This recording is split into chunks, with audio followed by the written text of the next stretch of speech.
Okay, good morning, everybody. Hope everybody is well. Happy Tuesday to everybody who is here. Thanks so much for being here. Another day of the boost.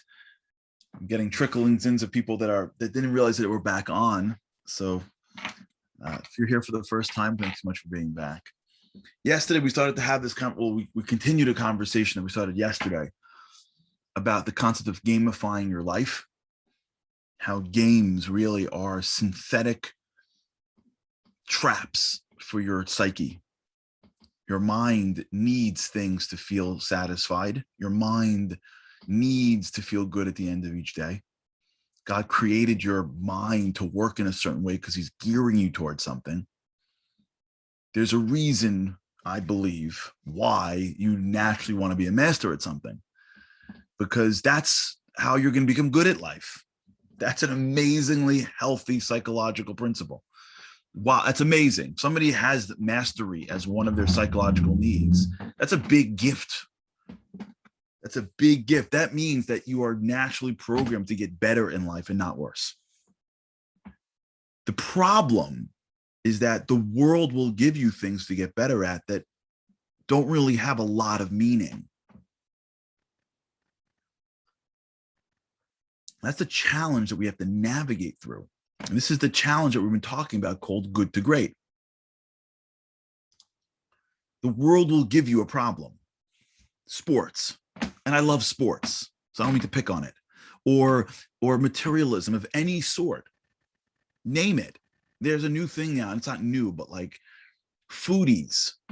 We have self-proclaimed foodies, right? What is that? Well, a long time ago, you just ate food. But then the world became so full of stuff that now food becomes the sport. I'm not judging it. I'm just calling it out. And so you can watch food competitions just the way you used to watch sports competitions. So ESPN's got basketball, and then on the next network, it's got, Top Chef. It's just, we can take anything and just gamify it and then make you crazy about it and then make it obsessive. And then if you grow in that area, you feel like you're accomplishing. So if you go from, I don't really know anything about food, to I'm sitting at a fancy restaurant and drop tons of money to eat very little food, but I feel like my palate is being satisfied by the various tastes that is coming in, you feel accomplished. And maybe you are accomplished. Maybe if this is what you do for a living, God bless you. God should give you any way you want. And by the way, it's awesome. You make people happy and it's all good. I'm just saying, you could take anything, turn it into the middle of some competition, gamification, and then our lives become centered around the accomplishment and the mastery of that thing. Whatever it is, whatever the game is that we're now making up games. And I don't know if you do this, I did this growing up like crazy. I remember I grew up in Brooklyn. I'll never forget this.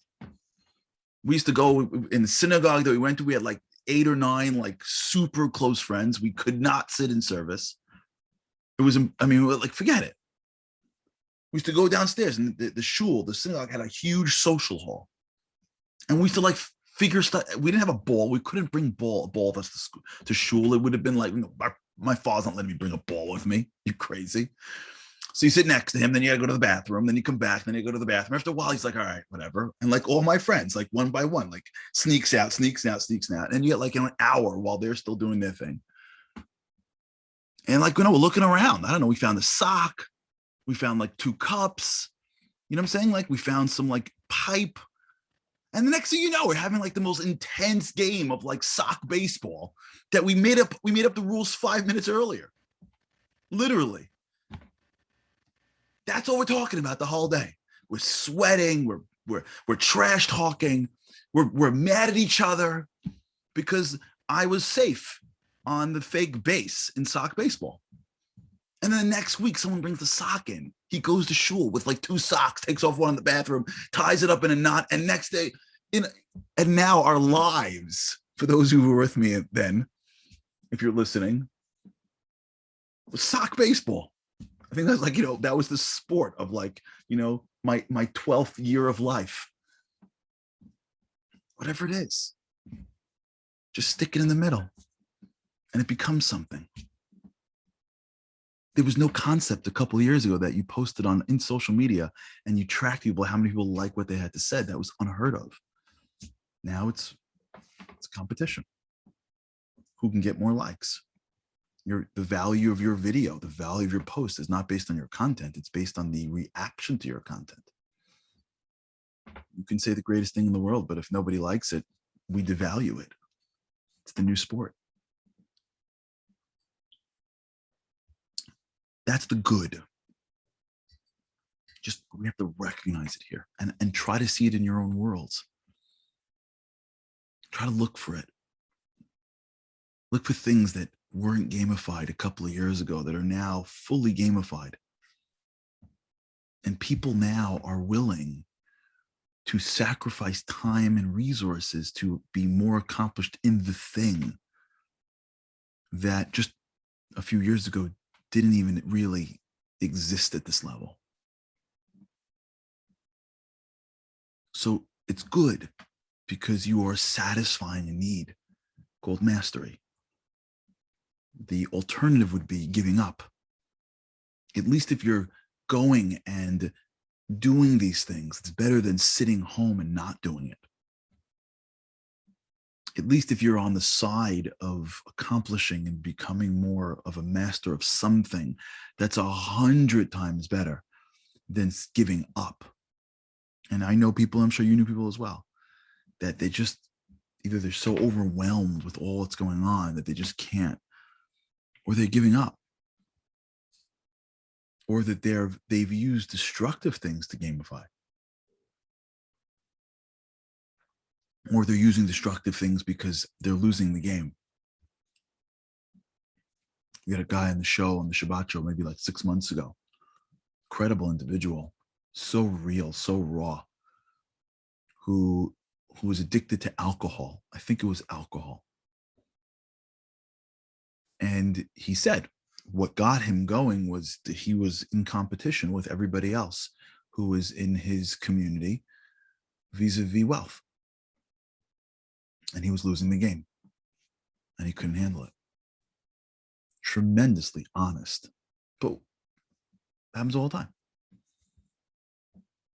So this mastery thing is real. We got to get better at life. And our brain, to provide us the nutrients, so to speak, so that we feel good psychologically, will do something. It'll either go after something that we can do, regardless of the value of the thing, and then circle our lives around it until we wake up one morning and go, wait, I've done what my whole life?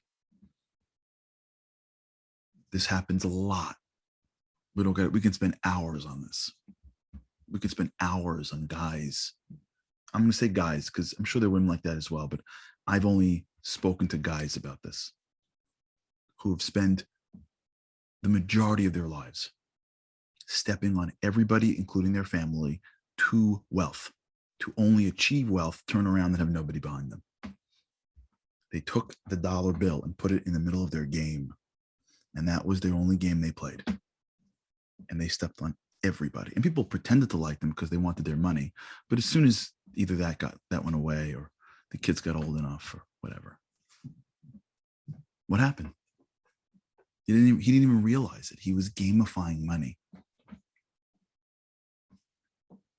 As soon as we get to a point where we realize this concept of mastery is critical, it's going to give us the feeling that either it's by gamifying things, whether their things are valuable or not, or by watching other people achieve success in gamified areas and just living through them, or by giving up and then resisting the game, deciding that you can't play the game because you're losing too badly. When you're in a world and you're in 12th place for long enough, you just stop running. How it works. But what we don't realize is that's all in the area of bad, okay, surviving, good. That's the category of that. Great is when we tie mastery to something that is inherently valuable. When you take the internal desire for mastery and you line it up against things that maybe aren't as clear cut, the rules aren't as defined, and you line it up against things that are valuable by themselves, things that have depth and meaning, things that will be on your eulogy, the things that people say at people's eulogies when the games are over, the things that are deep and timeless. When that gets put in the middle of the game and you have to create a game around that, which maybe no one has created before for you. Maybe your relationships don't have clear-cut rules. So it's so much easier to follow the Olympics and to have opinions on whether or not Simone Biles, is that her name? Biles? Quit or didn't quit, or she was good. And to talk about your own life and how many times in life that you should have a conversation. Simone Biles, right? How many times you should have a conversation that you didn't because it's too hard. It's easy sometimes to gamify things that are clear cut. It's hard sometimes to take things that are challenging to gamify,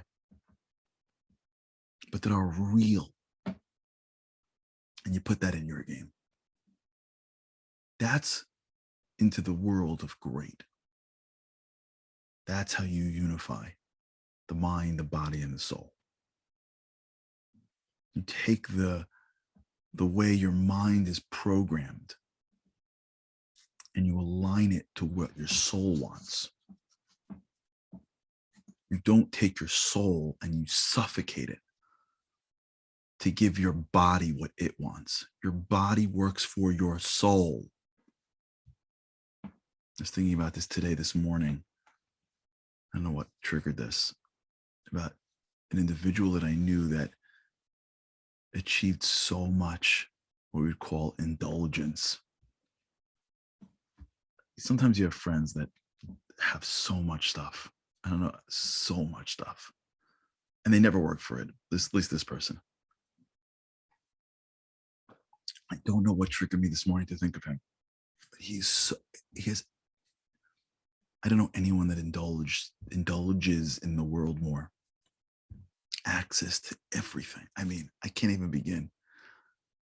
And I was just thinking about him. I was praying for him because he's so unhappy. He's so unhappy because his body is in charge. He's such a good guy. Such a good guy. The body takes you to the ground and says, put your head in the ground and indulge. Your soul lifts you to the heavens and says, be above this world and elevate all.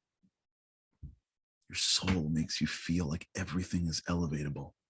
Your soul makes you take the most mundane things in life and give them meaning and purpose.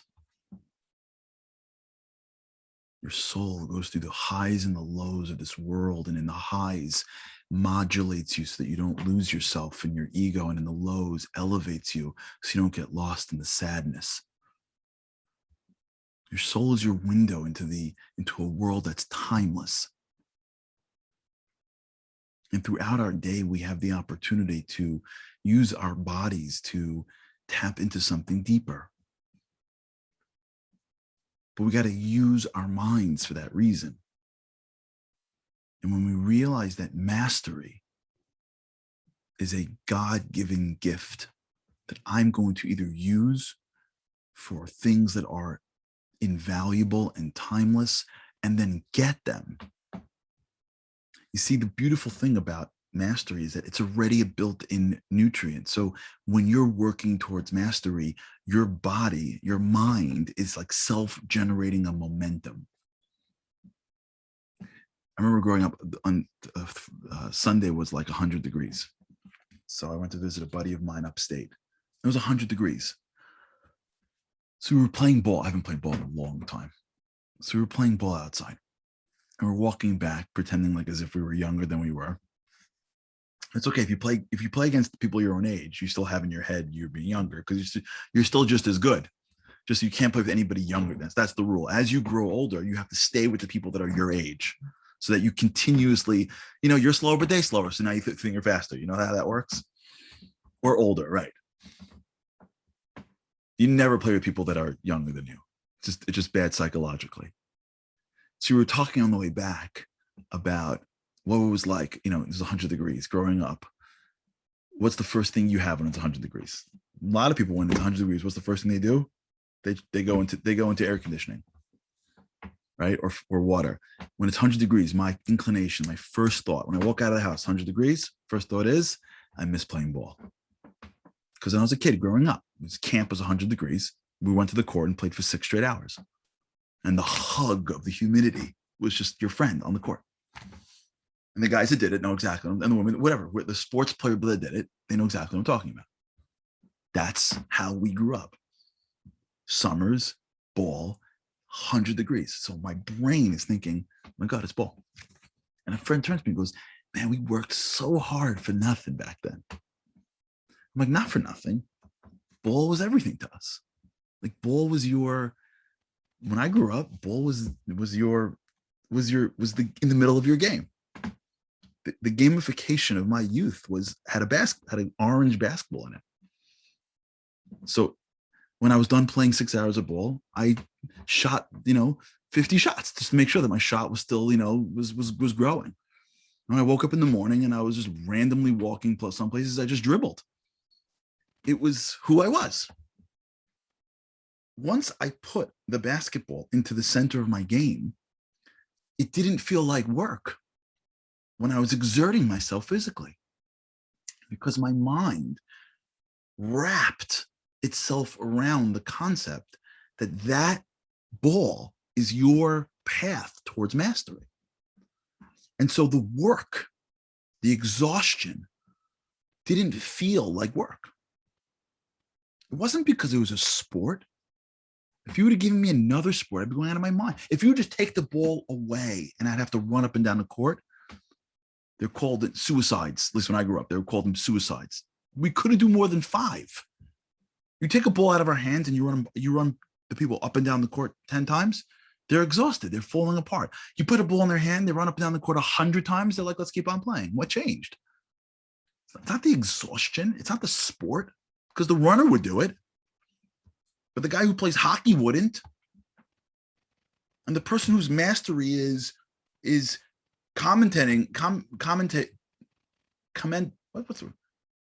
the commentating, he's exhausted by watching it. So how come a guy can get in a court and play for 10 hours and not worry about it's too hard, but sits down in a classroom and he does math for 6 minutes? He's like, I'm so tired, I'm going to fall apart, because she's put in the middle of his mastery circle of all. And as your brain orients around that as your path to mastery, your brain stops seeing physical exertion as a negative. It starts to see the physical exertion as a positive. It sees it as the path to your mastery. For some people, if I asked them to walk into a synagogue and open up a prayer book, they'd go out of their minds. But if I said every page you turn is $10,000, just stick through this. At the end of the day, you're going to have a bag of cash for 5. They're going to turn pages. They'll be dancing every page, because the center of the thing is cash. So every page, the exertion of a page, gets them closer to their goal, which is the accumulation of cash. And for some people, the center of their book is a connection to God. So every page, it's not the only way you connect to God, but for this person, every page you turn is they're going out of their minds dancing. What's the difference? They're both turning pages. The difference is what's in the middle. The world gives us stuff to put in the middle. That's how we become slaves to our environment. They hand us what's in the middle of our game and says, good luck. And next thing you know, we're killing ourselves for something that really society handed us as a value. Change. If you get to the belly of the beast, change is what's in the middle of your circle. What's the object of your mastery? What's the thing you want to master by the time you're done with this earth? And how clearly is that the priority? Because once that becomes clear, the exhaustion and the exertion that is going to be required to get there doesn't feel like work. Your brain goes, let's keep on going. We're almost there. This is our point of mastery. Okay, we'll talk about this. I think it's 9:20 already. All right, everybody. Think about this. Let's continue this conversation. What's in your circle? I'm going to think about that today for me. Think about that for you. What's in your circle? Because that's what you're drawn towards. All right. Have a wonderful day. And with God's help, I cannot wait to see you again tomorrow. Have a great day.